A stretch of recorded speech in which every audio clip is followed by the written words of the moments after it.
தொடர் கனமழையால் நெல்லை சொரிமுத்து ஐயனார் கோயில் பகுதிக்கு செல்ல சுற்றுலா பயணிகளுக்கு தடை விதிக்கப்பட்டு உள்ள நிலையில் சாலைகளில் வனவிலங்குகள் சுதந்திரமாக சுற்றித் திரிகின்றன. இது குறித்த கூடுதல் தகவல்களை எமது செய்தியாளர் முத்துப்பாண்டியிடம் கேட்டு பெறலாம். முத்துப்பாண்டி, வணக்கம்.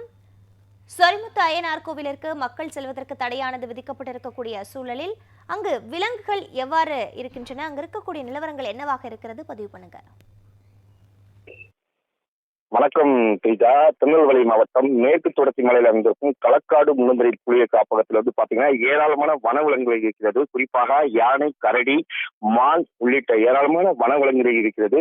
இந்த தொடர்மழை காரணமாக பாபநாசம் அணையில் உபரி நீர் திறக்கப்பட்டதால் அந்த சொரிமுத்து ஐயனார் கோவிலுக்கு செல்வதற்கு பக்தர்களுக்கு வனத்துறையினர் தடை வைத்திருக்கிறார்கள். அது மட்டுமல்ல, அதிர்ஷ்ட அருவிக்கும் செல்வதற்கு தடை வைத்திருக்கிறாங்க. கடந்த சில நாட்களாக அந்த பகுதிகளுக்கு செல்வதற்கு பொதுமக்கள், பக்தர்களுக்கும் சுற்றுலா பயணிகளுக்கு தடை வைத்திருக்கிறாங்க.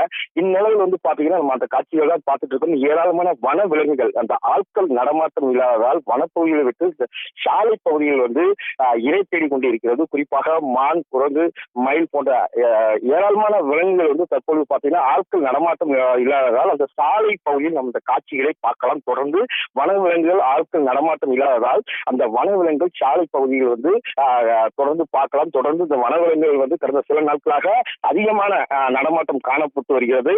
ஆட்கள் நடமாட்டம் போது பார்க்கும்போது நம்ம பார்க்க முடியாது. ஆனால் தற்போது ஆட்கள் யாரும் வராத நிலையில் அந்த வனப்பகுதியில் உள்ளே வெளியே அந்த சாலை பகுதியில் மற்ற எல்லா பகுதியும் சுற்றி திரிகிறது சுதந்திரமாக.